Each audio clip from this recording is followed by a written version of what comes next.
2025 was a hell of a year for cinema, both for big blockbuster entertainment and more artistic fare.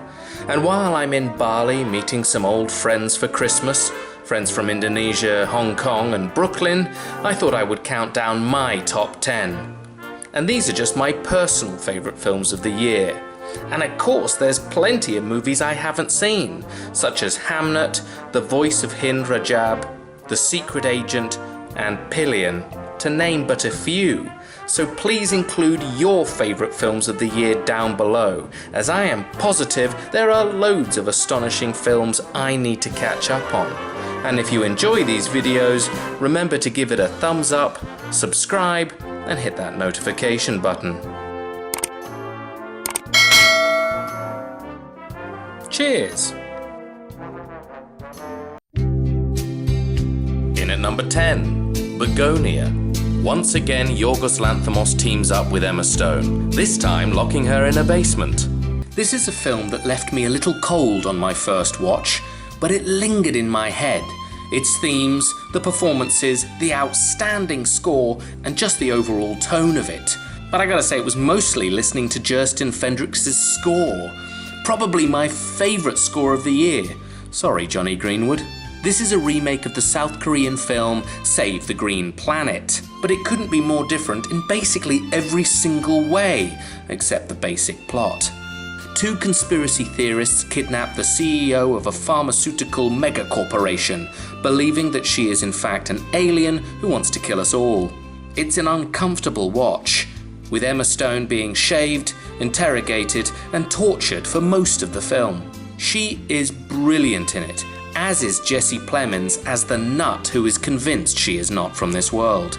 Conspiracy theories and theorists have always existed, but Plemons perfectly captures the totally self-assured nature of this type of person who talks absolute nonsense. But of course, it's not all madness.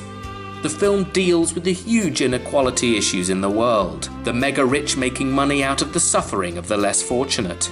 Even though Plemons is doing awful things, you can't help but slightly sympathise, and at the same time dislike Stone while worrying about her.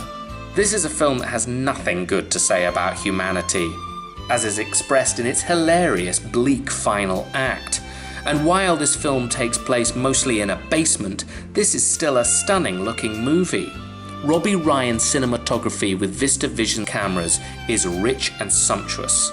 And I've already talked about the score, but I simply love it.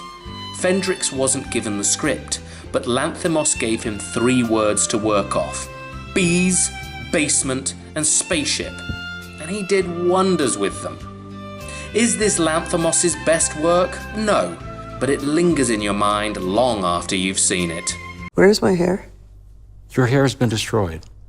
You shaved off my hair? Yes, we've shaved off your hair. Why have you shaved off my hair? To prevent you from contacting your ship. My ship? Your ship. What ship? Your mothership? In at number 9, Edington. If there's one thing Ari Aster can make, it's a divisive film. Lots of people loathe this neo-western, and it's certainly not an easy film to watch, but much like his previous difficult film, Beau is Afraid, I found plenty to enjoy and be frustrated with. I think one of the reasons this film irks some people is that it is set in a time we simply don't want to revisit. 2020 and the COVID pandemic. A time of confusion where depressed, anxious people all around the world looked to their phones for hope and answers and only found more madness. This takes place in a small New Mexico town. We follow the sheriff, played superbly by Joaquin Phoenix. The sheriff hates the masks and hates what he perceives as a lack of personal freedom, and so decides to run for mayor against the current mayor, played by Pedro Pascal, who in 2025 was in far too many things, but in this, I feel he gives his best performance of the year. Well, this rivalry leads the two men and the town as a whole into deeper and deeper chaos. It's a deeply uncomfortable film to watch, anxiety-inducing and generally unpleasant. But in many ways, that's what life was like back then, and even is today. I think Asta captures so much of modern living, the staring into phones instead of sleeping, and the political confusion on all sides. It builds to an insane shootout, and not many answers. But we are living in times with no clear answers. Asta makes polarizing films, and his last two have been bloated and messy. But there is no one making films like his, except him. And I look forward to being frustrated, disgusted, and disappointed by his next arrestingly unique picture.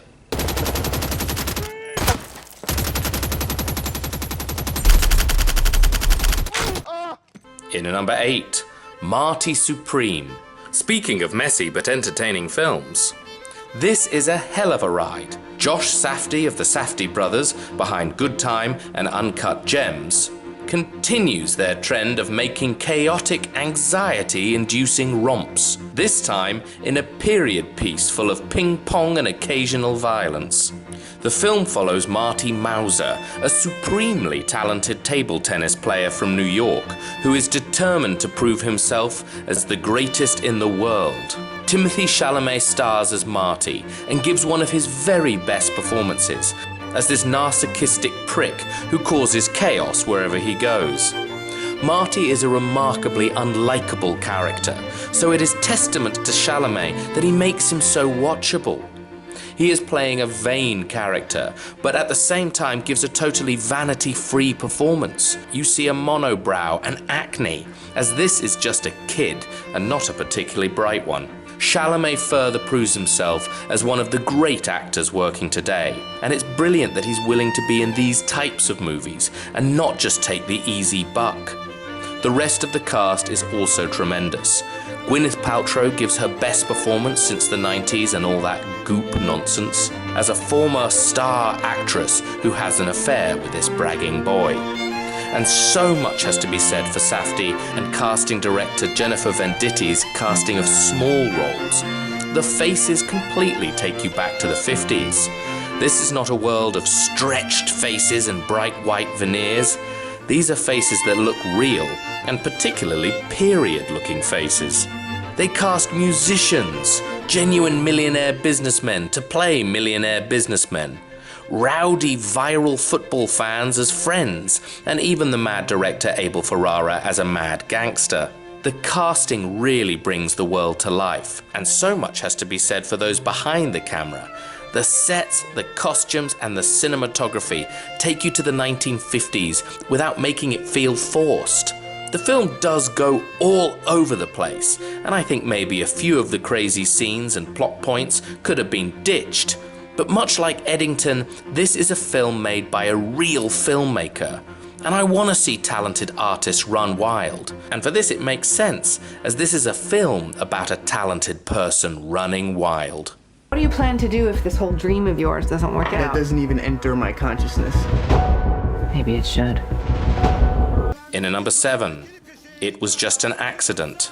People love to talk about how difficult it is to make a movie. Well, it's even harder when you're making one illegally in Iran. Jafar Panahi might be the bravest director in the world. He is vocally highly critical of the Iranian government and has made films about his problems with the regime. He made this film without their permission, and it's an astonishing film. And even if it wasn't made under these remarkably difficult circumstances, it's still an astonishing film in its own right. It won the Palme d'Or at Cannes, and Panahi spoke of how guilty he felt that he was free to travel when other filmmakers were in prison. Well, depressingly, he would join them, as in December he was sentenced to 1 year in prison for his propaganda activities against Iran. You'd think someone making films under these conditions would make deadly serious works, but Panahi still manages to make a film which is both thrilling and at times funny. We follow a man who thinks he has found his former torturer. He kidnaps him with the intention to kill him, but the man denies being this person, and the doubt starts to set in. He brings in other people who were tortured by him, but the doubt remains. It's a genuinely fascinating film about the decision between revenge and forgiveness in a world of moral ambiguity. It's a great film, and made even better when you know that its very making was an act of rebellion. The true power of filmmaking.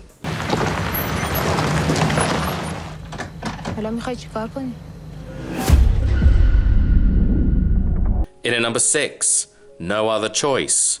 We get another film about the shitness of modern life, this time from South Korea and the master Park Chan-wook. God, times are tough, and this dark comedy thriller manages to both reflect these times and be enjoyable, a hard thing to pull off. This is based on The Axe by Donald Westlake, one of my favourite authors, who under the pseudonym Richard Stark wrote the brilliant Parker novels. This story, however, isn't about a capable and dangerous heist man.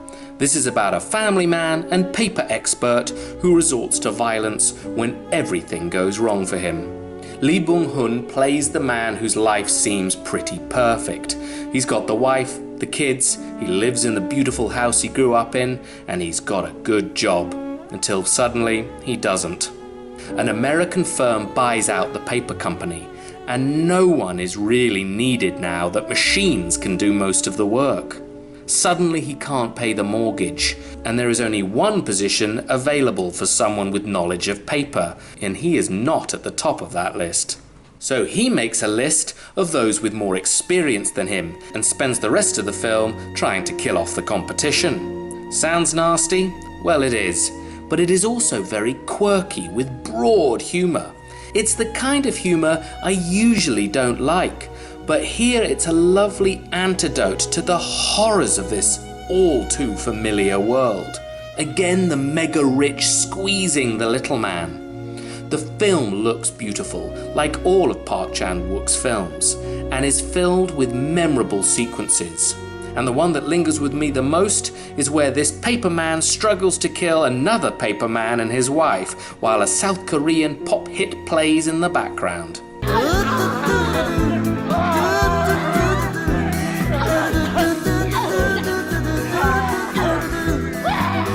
As we're halfway through the list, here are my thoughts on some of the other films I saw this year.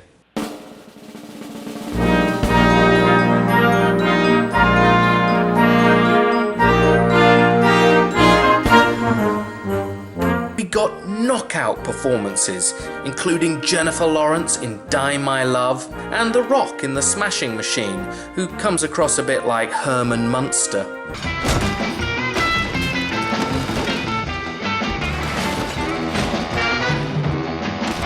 For documentaries, there was The Perfect Neighbour on Netflix, and we got the fascinating behind-the-scenes look at Megaopolis from Mike Figgis, Megadoc, which features Francis Ford Coppola clashing with the megadick Shia LaBeouf. You can do it the way you want. Okay, fine. I know what you want. I know what you want. It's just that that's a great I know what you want. shot. I know what you want. I know what you want. Say a prayer. But the best documentary for me this year was 2,000 Meters to Andrivka, showing helmet footage from Ukrainian troops on their way to liberate a Russian-occupied village. It's a powerful and tough watch. Alex Garland's Warfare was not a documentary, but did an astonishing job of putting us in the shoes of soldiers during a single clash during the Iraq War. The sound design alone is intense, to say the least. For horror, there was the nasty Bring Her Back, featuring a stellar performance from Sally Hawkins, and Danny Boyle returned to The Running Dead with 28 Years Later, which had some fantastic experimental elements. And it may have been a 12A, but we got another fun Predator film in the shape of Predator Badlands. F1 didn't go off course once plot-wise, so it was totally predictable, but looked good on the big screen. And for big budget blockbusters, we got Tom Cruise risking his life in spectacular fashion in Mission Impossible: The Final Reckoning.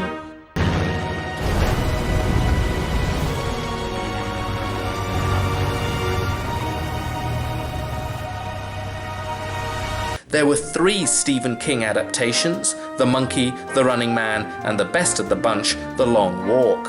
And there were, of course, quite a few comic book films, probably the most notable being James Gunn's Superman, which I watched hungover, and all the loudness and bright colours caused me to have a massive panic attack. Cheers, James. And in the MCU, the Fantastic Four finally arrived, as did Galactus, performed by The Office's Ralph Ineson, who showed off Galactus's mighty abilities. I herald Galactus. He's trying to kettle over a pub. What have you done? Avatar Fire and Ash came out at the end of the year. I'm kinda done with Pandora, but if it keeps cinemas going, hey, that's a good thing. And speaking of full cinemas, the Minecraft movie got plenty of badly behaved kids into the screens. Chicken jockey!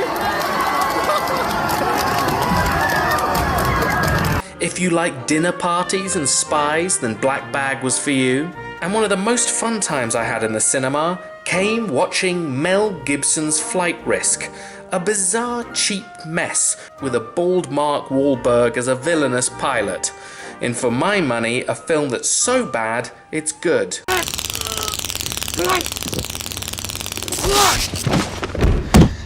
Did you see where the knife went?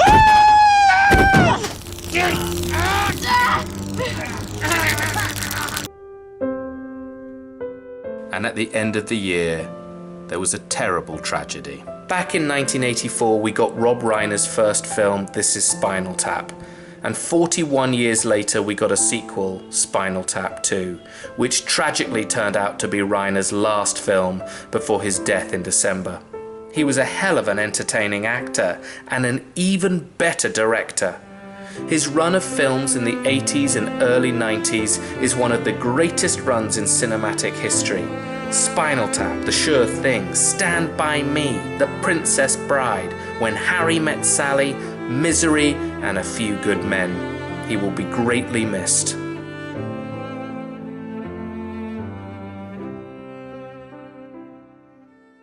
Right, back onto my top 10.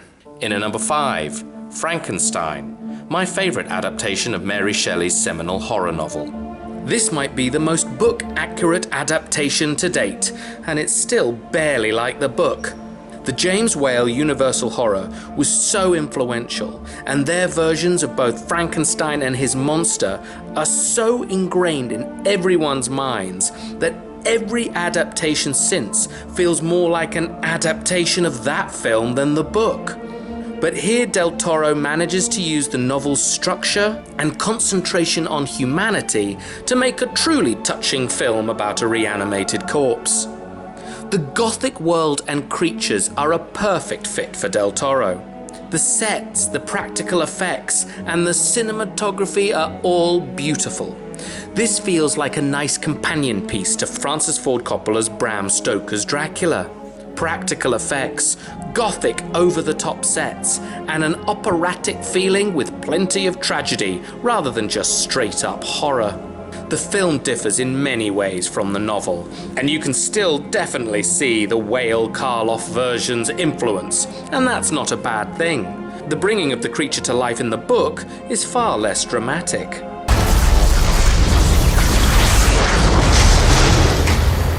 In seeking life, I liked the new character that Christoph Waltz played as Frankenstein's funder, who gives him money for his own personal reasons. The Jacob Elordi monster is childlike and brooding, not at all frightening, but that's not much of a problem.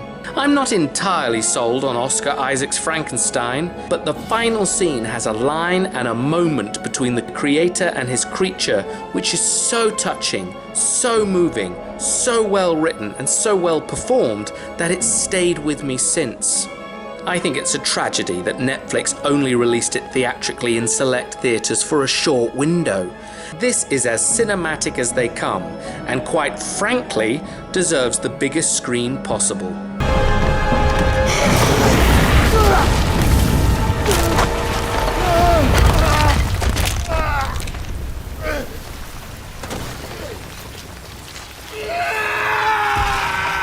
In at number 4, Sinners. Well, we're sticking with horror with this hugely successful Ryan Coogler period vampire film. And when I say period, I don't mean Gothic 19th century Romania. No, we get 1930s Prohibition-era Mississippi, and the time period is brought vividly to life. Michael B. Jordan stars as a pair of criminal twins, and he gives two wildly different performances. One of them wears a blue hat, and the other a red one. He has wonderful big screen charisma as the twins who arrive in town to set up an illegal juke joint, to sell liquor, and to put on one hell of a party. Emphasis on hell. Things seem to be going all right before, wouldn't you know it, a bloody Irish vampire turns up and turns the whole party into a bloodbath. There are clear similarities to Robert Rodriguez's From Dusk Till Dawn, and Coogler has said what an influence his films were to him. But this is a very different beast, dealing with racial tension within the country, but also the history of music and its importance to cultures. In many ways, the music elements are even stronger than the horror ones, which is saying something. The film has blues at its heart and the history of black music. Maybe the best scene in the movie is the remarkable dance scene, where within the club the revelers are dancing and suddenly different historical black dance traditions begin to appear. It's a tremendous sequence, and maybe the highlight, and that's in a film where Michael B. Jordan mows down members of the KKK with a Tommy gun. Annoyingly, I left the moment the credits started, but working in the MCU must have affected Coogler, as there was a mid-credits scene that I missed the first time. This original property made it into the top 20 highest-grossing films of the year, really standing out amongst the sequels, remakes, and known IPs. And 2025 was a stellar year for horror. But there was one horror film I enjoyed more than any of the others.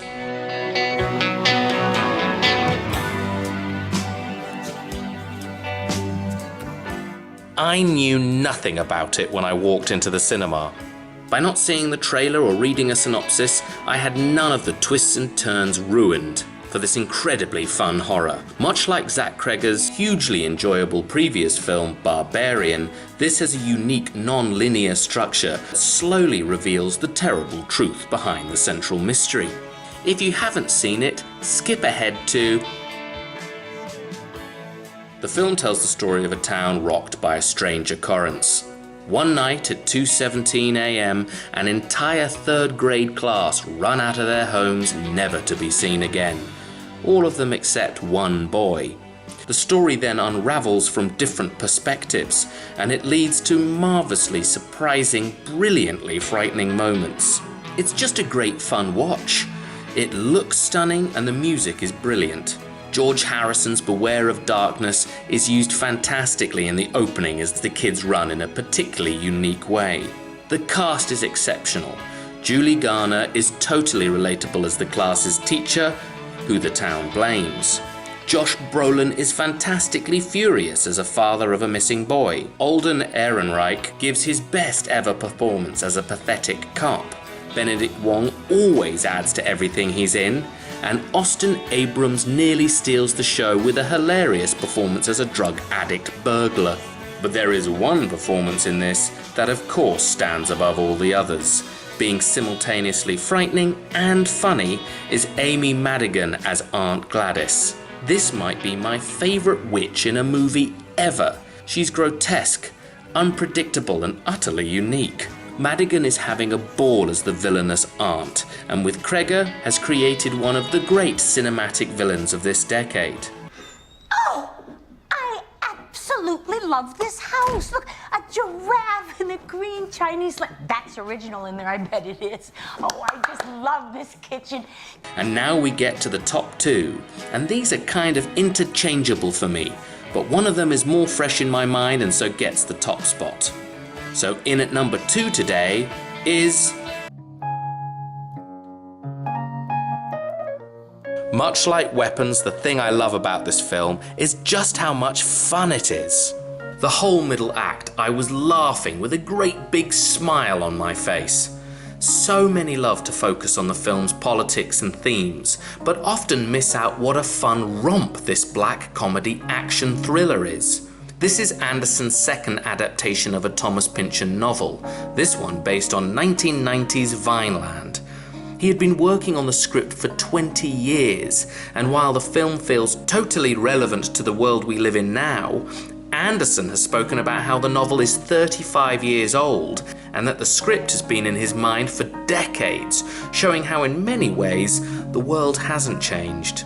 But much like Beonia, Edington and No Other Choice, this feels like a very 2020s movie, taking place in a chaotic world full of confused people with incredibly strong opinions.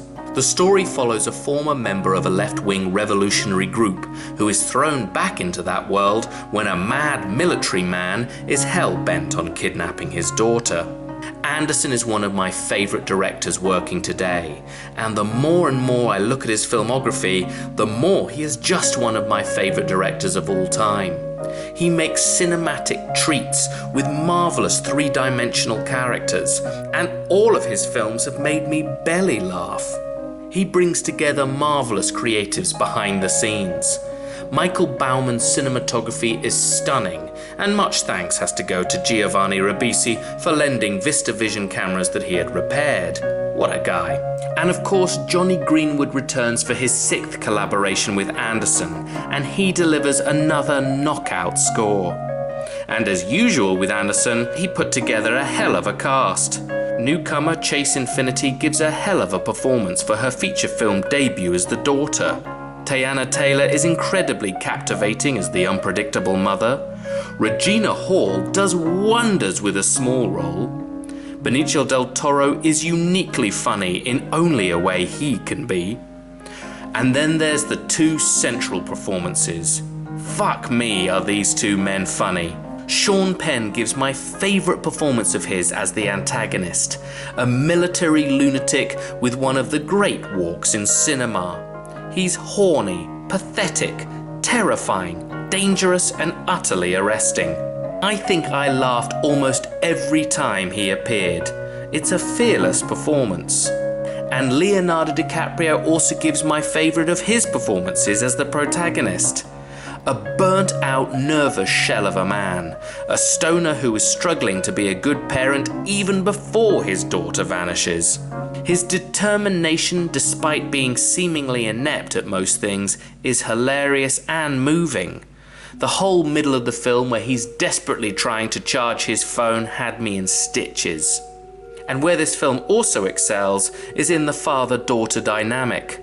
So many of Anderson's films are about surrogate father figures, lost men being taken in by flawed but charismatic older men.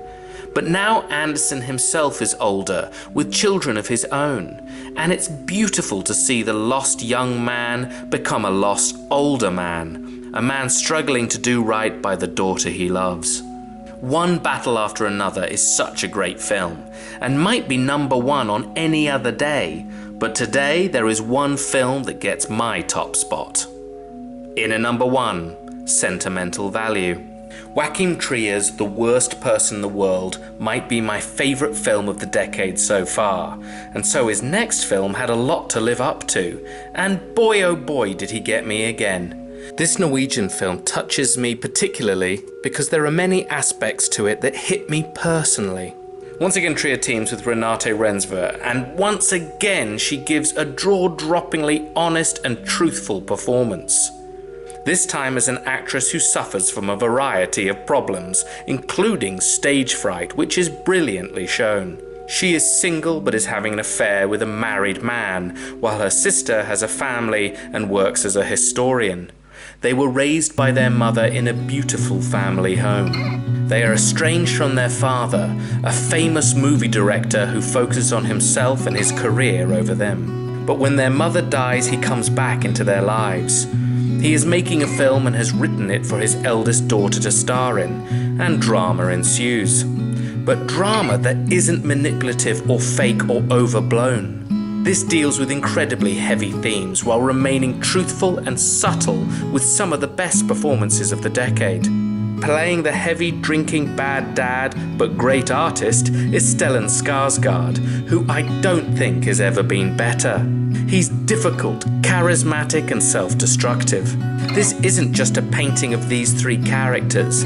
The film manages to get a picture of a few generations within a family, with the beautiful house being a constant.